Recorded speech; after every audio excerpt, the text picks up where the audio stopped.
almost zero interest in it anymore because the between the NBA, the NFL, and now Major League Baseball, between the assault and attacks on our military and our flag and the smearing of America through the Black Lives Matter propagandizing, and now the assault on election integrity, count me out.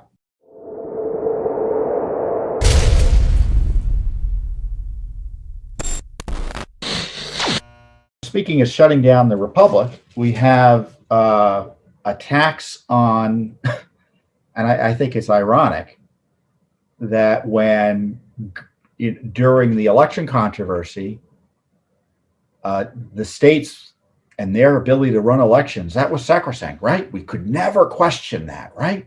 Oh, unless they actually want to do their job and run elections, which is going on in Georgia. So Georgia state legislature passed into law, and it was signed into law by the Governor Kemp, modest reforms on election security. The reforms include expanding voting hours on weekends, codifying the ability to get an absentee ballot for no reason, no excuse absentee balloting, which I oppose, but requiring that you put an ID number from your driver's license on the documents related to absentee balloting. It codifies drop boxes, something else I think that is a bad idea, but generally tries to increase security while allowing, I think the proponents of the legislation and the supporters of the law would say, allowing greater access through absentee balloting while increasing security. So it's kind of what legislatures do. They compromise. It's not as secure as I would like, but quite reasonable. And it's frankly it's more expansive in terms of absentee balloting than many states. So, of course, the left has a narrative, and their narrative is any security measures on election integrity are racist and need to be opposed. Because their narrative last week was that states could do whatever they want on elections, right? They could change the rules willy-nilly.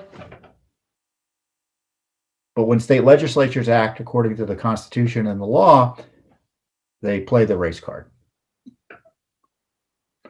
And their President Joe Biden has gotten into the act with outrageous false statements about the law. I wonder if big tech is going to censor Joe Biden for lying about election laws. Is that going to happen? Or being mistaken? I don't want to say he's lying, because who knows what he thinks. Lying is a bit of a loaded term. But making false statements about the election law. Of course, he's not going to get censored for that. And the organized left has pressured corporations to attack election integrity laws. So you have Coca-Cola, Delta Airlines, and it's now just announced that Major League Baseball is going to move the All-Star game because Georgia citizens through the legislature, operating through the legislature, will have a bit more secure elections next time around. So now Coca-Cola is against voter ID. Delta Airlines is against voter ID. Major League Baseball is against voter ID. I don't know about you. I don't watch televised sports anymore. I shouldn't say none of it, but almost zero interest in it anymore because the between the NBA, the NFL, and now Major League Baseball, between the assault and attacks on our military and our flag and the smearing of America through the Black Lives Matter propagandizing, and now the assault on election integrity, count me out. Count me out. So the Orioles are going to have to lose without me watching them.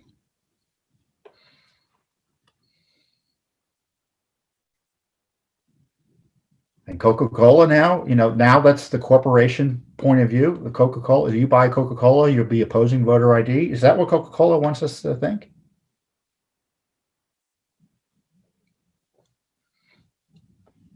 I don't like mail-in balloting. But it's still there in Georgia. And all they're trying to do is to make sure the person requesting the ballot is the person who says they are. I want more people to vote who are interested in voting. And the way to do that is to reassure them that their vote will be counted according to law and won't be negated by illegal voting.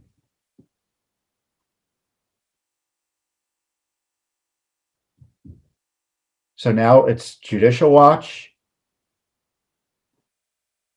You, if you're like, you likely support voter ID, you're being opposed politically now by Delta Airlines, Major League Baseball, and Coca-Cola. I mean, I know Home Depot said something on it. I don't think they were as direct as Major League Baseball and Coke and Delta have been. So anyone who thinks corporations are quote conservative these days, I don't know what they're thinking. I mean, I'm sure they're conservative on tax issues and some regulatory issues, but on big cultural issues and policy issues, they're leftist partisans, ideologues.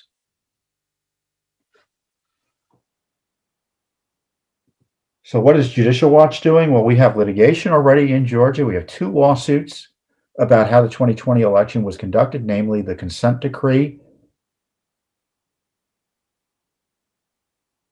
that really kind of enshrined vote by mail in a way that undermined confidence in the system. And then secondly, we want to find out about that phone call that President Trump made to the Secretary of State that was recorded and then leaked as part of an effort to a political effort to attack President Trump, it looks like.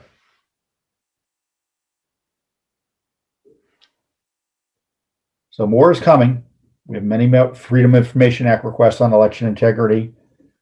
State legislators throughout the land are taking action to secure elections or better secure elections. No election can be perfectly secure.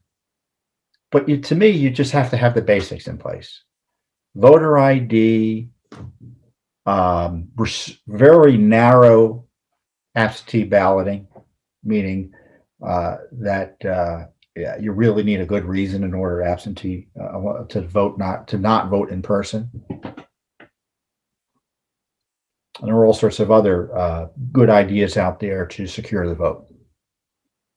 And that's happening. And corporations are on the other side. The Biden administration's on the other side. The organized left is on the other side. And they're going to smear you and attack you. And in the case, we see this with the DC controversy with the rioting and all that, they're going to suggest that you are criminal for wanting secure elections. That's the left's point of view.